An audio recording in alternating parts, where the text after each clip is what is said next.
Hello, you're listening to From Maclay to Zama. I'm your host, Karen Miller. This podcast is about the adventures and travels of two women from Harrisburg, Pennsylvania, who worked for the U.S. Army at Zama, Japan. Their stories are told through hundreds of letters written home. Episode 6, Zama without Bern, Letters 11 and 12. Welcome to Episode 6 of From Maclay to Zama. Two notes from the last episode. Census records indicate that Myrtle and John bought the Maclay Street home in 1920 for their growing family.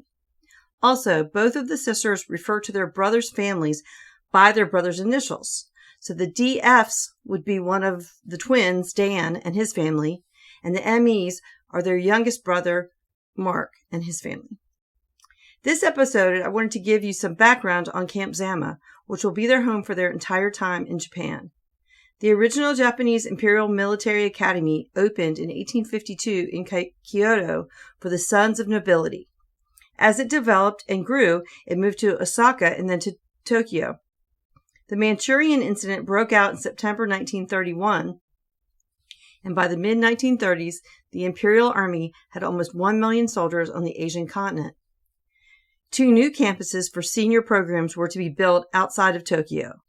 They were the Ikagun Kogu Shuriken Gakko Military Academy for the Senior Aviation Program at Takaraza or Saitama Prefecture, which was shortly relocated to the more spacious Toyooka in the same prefecture. The other was the Ikagun Shuriken Military Academy for the Senior Army Program at Zama in Kanagawa Prefecture. After land consisting of mulberry farms and forest was selected and purchased in 1935 for the future academy, an extensive construction project began in early 1936, primarily by the Fujita Construction Company. Included was a road which had an ascent of 4 meters every 200 meters and a tunnel to the west of the main gate. Students later called this grade Hell's Slope because it was hard to run up. The bulk of the construction was completed in the fall of 1937. On December 20th, 1937, the Academy held its first graduation ceremony for 426 students of the 50th class, with Emperor Hirohito, the 124th Emperor of Japan, in attendance. With the China War Theater expanding, the Academy increased its enrollees each year from the 426 students it had in 1937 to 1,824 students in a class by 1945. On September 5th, 1945, 1 battalion of the 1st Cavalry Division of the U.S. Army entered the campus and took control of the academy from the Japanese soldiers guarding it. In order to negotiate disarmament and to assume command from the remaining Imperial Army soldiers, the 1st Cavalry Division commander accompanied the first soldiers to meet face-to-face with the Lieutenant General Academy Commandant. Unfortunately, the Commandant was transferred just days prior, and the negotiations continued with a major as the senior Japanese Army officer. Several Japanese personnel were employed to put the school grounds in order. Shortly thereafter, a small unit replaced the 1st Cavalry, and for a while the post was named the 4th Replacement Regiment Depot. Later the name was changed to Camp Zama, whose main mission, along with the Atsigi base, was to serve as a stopover for soldiers awaiting transfer to and from the Far East. In 1948, construction was begun using the forested areas around and to the east of the Otakbi Shrine for family housing and the south part for the chapel. The old maneuver grounds where the emperor had once watched Academy students' exercises was transformed into the golf course in 1950. After the outbreak of hostilities in Korea, Camp Zama once again became a logistics and staging area for troops, including those of the 1st Cavalry and the 7th, 24th, and 40th Infantry Divisions on their way to Korea. In February 1952, a fire broke out from a heating boiler on South Camp Zama, destroying 5 buildings of the former academy. At that time, U.S. Army Far East Headquarters in downtown Yokohama was searching for a more suitable location in the countryside. Consequently, it was decided to construct a new headquarters building on South Campus Zama and entrusted the design to Raymond Architectural Design Company, with construction done by several large firms, including Takanaka, Kashima, and Nishimatsu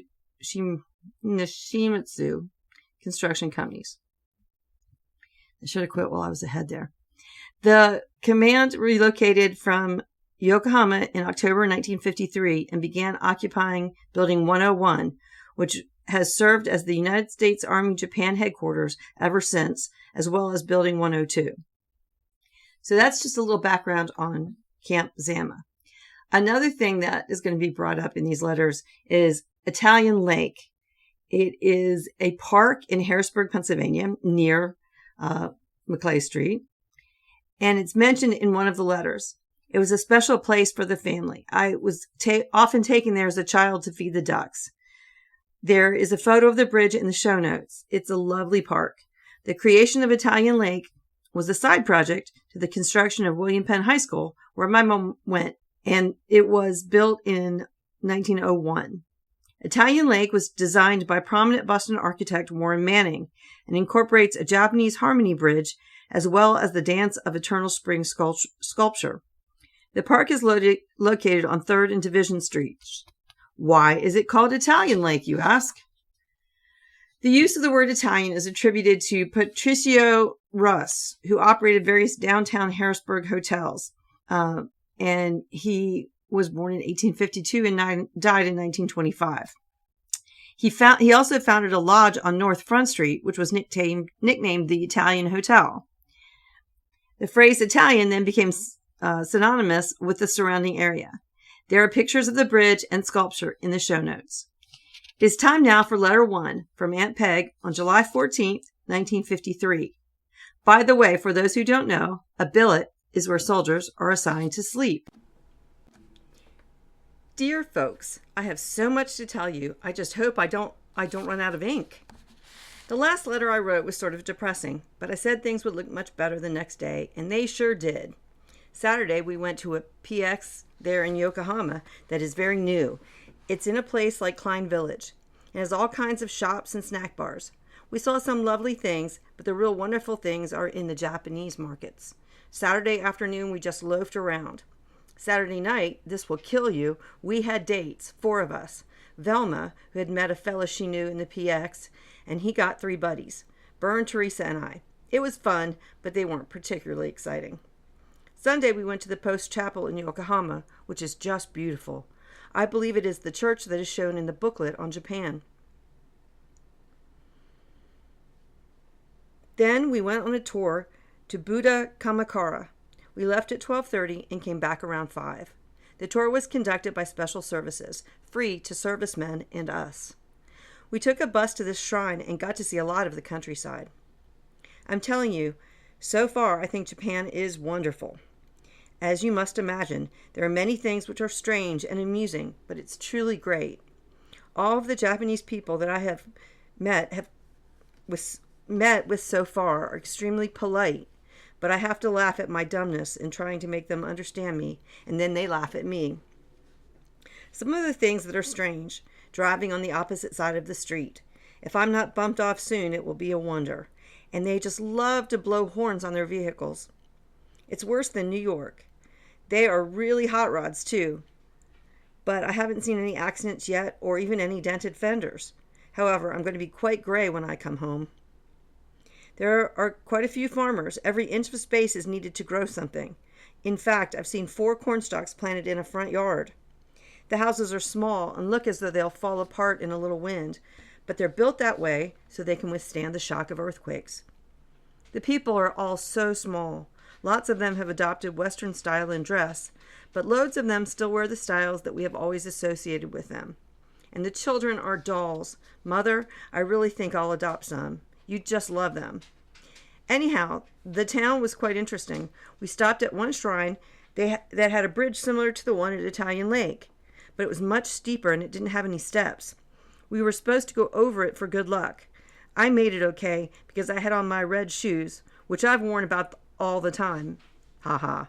But Bern had on regular shoes, and she took one step up and fell flat on her rear. So I guess she won't be very lucky. Monday, yesterday, was the big day. I've been assigned to Camp Zama, which is headquarters for the Armed Forces Far East. It's about an hour, 17 miles from Yokohama. You don't judge distance in Japan by mile, but by time. For instance, Tokyo is 45 minutes from Camp Zama by train. Some of the girls went to camps which are overnight from Yokohama. See what I mean? Anyhow, I'm working in the medical section in HQ and could have kissed the lady when she told me that. So we came out for interviews yesterday. Bern, Oma Tinkner, and I. Oma is an older woman who is really nice. We were accepted, but there's some mix-up about Bern's job because they hadn't placed her from the beginning with me, and they're to make room for her. She is, however, supposed to come out here Monday. In the meantime, she's still in Yokohama and working in a typist pool. She is most unhappy. But we're both going to scream for her to get out here, and I think she will. So Oma and I were processed today, and then we were free until 6 o'clock this evening. So she and I went to another Japanese shopping center where I got you something for your birthday. Mother, I hope you've gotten it by this time. At 6, we had a driver pick us up, and we're now situated in our new home. Boy, what a living. We have single rooms newly built, a bed, and a comfortable mattress. I'm so glad. Night table, desk lamp, bureau, mirror, and a large closet. The furniture is modern, and the facilities are new. We found out that a maid costs from $8 to $10 a month, so I'm going to have one. Daddy, if you think I'm bossed you around before, just wait till I get home. There won't be any living with me. One maid takes care of 2 girls, and the poor soul will earn her money this week, because I sure have a lot for her to do. Ain't it grand? Oh, I forgot to tell you, my job is a ginger snap 4, and I will probably get a 5 in October when one of the girls goes home. Some people fall into luck, don't they? But I had to come all the way to Japan to get it. That's all about all the news. I'm going to call Bern tonight. We're planning on going to Tokyo this weekend if we can. I sure hope she gets out here because she'll love it. It's in the country and it's a real nice post. All of the AFFE, Army Forces Far East, is moving out here in the next few months, so it'll be quite big when it's organized. I'm glad I'm in on the ground floor. I got your letters and pictures today. Wasn't the one in the paper lousy? I hope I don't really look like that. You must be having yourselves quite the time with your visiting and looking out for Blondie. Bless her heart. Tell anyone that writes that I will write to them when I'm a little more settled. Be sure to tell Barb because she wrote to me. It's so good to hear from you. I can just picture you writing the letters, Mother, and you, Daddy, sitting in the room playing cards, and you, Blondie, farting all over the place. Isn't she cute? And I was so glad to get that picture of us. But that doesn't mean you can get out of having those Christmas pictures taken. I'm sure I'll be writing soon for stuff, but I'll let you know in time. I wish I had brought more clothes, but I guess I can always wrap up in something. Oh, for heaven's sake, Peggy, you never had so many clothes in your life. Taps is sounding now. I hope they don't mean it for me. There are just loads of things to do here, and lots of them are free or dirt cheap. Hamburgers in the PX are 15 cents. French fries, 5 cents. Sundays, 15 cents, etc. Buses are free. But I get a large charge out of asking people directions. No one, Japanese or American, knows where anything is, so you just have to find it yourself. Of course, that's a slight exaggeration, but it happens very frequently. In fact, our Japanese bus driver on the tour on Sunday got lost. I wish I were better at describing things and could possibly tell you about everything there is to see and do, but I'll try my best. If I don't make myself clear, just ask me, but I can't write fast enough for all my thoughts. I'm still going to get that typewriter. Love and kisses, Peg. The Barb that she speaks of is my mom's older sister.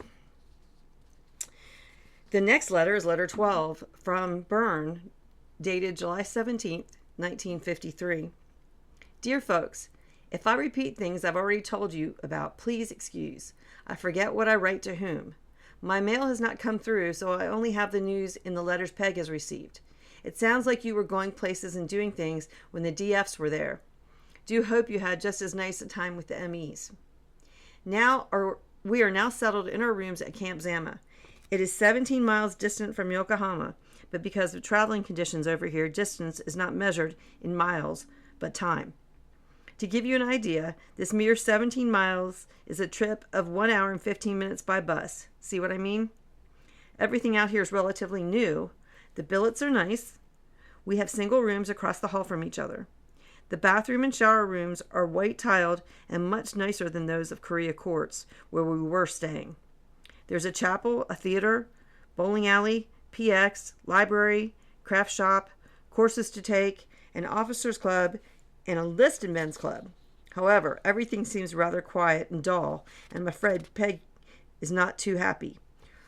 Her job surroundings, although medical, are not so pleasant as mine in Special Services Division. We expect to join some of the other kids from the ship and go into Tokyo this Saturday. I will work till noon, but we still have lots of time. That distance is 45 minutes by train from here. Perhaps Peg will be happier after the weekend. It's really very nice. She just needs time to get adjusted. Did I tell you that I met one of the officers from New Cumberland Depot, and he told me Captain Tojier, my former and favorite boss in transportation, is due in Yokohama from Korea in about 2 weeks. He promised to tell him to look me up, and I left a forwarding address to Korea Courts, so I'm hoping he will call. He's very nice. One of the things many people accomplish while in Japan is to climb Mount Fujiyama.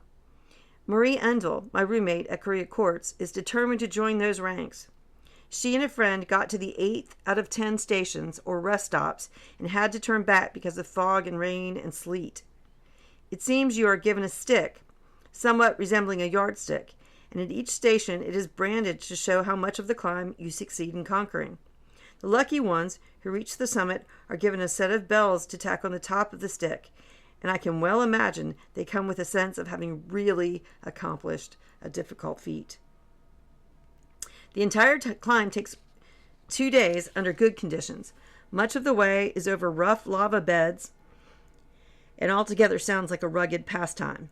August is supposed to be the best month, but if no one minds too much, I'll wait till next year. By then, I might learn how to sleep on pallets on the floor and go to the John under very primitive conditions. Last Sunday, we attended church at the Protestant Chapel Center in Yokohama. What a pleasant surprise that was. I expected a bare, wooden, utilitarian sort of place, such as most army chapels are. Instead, we found a very large and beautiful church. The interior was of warm-looking natural wood, solid color and stained glass windows, a long nave, and beautiful wood-carved altar. We saw quite a few of the wives we had met on board ship and sat in back of the chaplain from Buckner. The service was broadcast and the music was exceptionally fine. We think we will go in there to church during the nice weather at least. Speaking of weather, it's delightful. Warm, even hot days, but very cool, comfortable nights. It's even better out here in the country than it was in Yokohama. The first person to whom I went for an interview out here at Zama was Mrs. Hedrick, who is a cousin or something of Dr. Darlington and often visited our neighborhood. She lived in 1700 block in Penn Street and later on 13th Street. Small world, huh? Oh, yes, and from now on, my mailing address is Miss Bernice Harnish, DAC, HQAFFE, care of Postmaster, San Francisco, California. Good night, all. Love, Bern. When I originally opened letter 11, I was shocked to find the most beautiful handkerchief that Peg had gotten for her mom for her birthday. It is in pristine condition, like it had never been out of the envelope. So I thought that was interesting and a beautiful surprise. More about Mount Fuji walking sticks that I found on a travel blog. This is a quote from the blog. One of the reasons to climb Mount Fuji is to collect a Fuji climbing stick. The stick can be bought at the 5th station, which is the starting point for most climbers, for about $10 to $15. John's climbing stick had bells tied to the top, which he immediately removed to make it easier to hold. My climbing stick was more costly at about $15 because there was a silk-screened Mount Fuji map tied to the top. I also removed this flag before the climb so it wouldn't fall off and become lost. Each station has 1 or 2 stamps that represent that part of the mountain. Most of the stamps had the elevation and the date. The stamps are branded into the stick using a hot iron. Each stamp costs about $2 to $3. John and I stopped at each stop to get a stamp and ended up spending nearly $80 on the stamps and sticks. Some people don't want to spend that kind of money and only collect stamps from the more famous stations and the summit. The rising sun flag you see in the picture was purchased at the summit. The summit looks like a shantytown, except instead of houses, it's full of souvenir vendors and food carts, all overpriced. So while we didn't rack up souvenirs, we are very proud of our walking sticks with their stamps. We can't wait to display them in our new house. So this was a recent someone who recently climbed Mount Fuji. I doubt it was like that, but when we get to that letter, you'll hear all about it. I remember that Peg kept her walking stick on the right side of her closet when I was a kid. She got it out and showed it to me once, and it reminded me of a Native American coop stick I had seen in the movies. I will put photos of the stick in the show notes as well.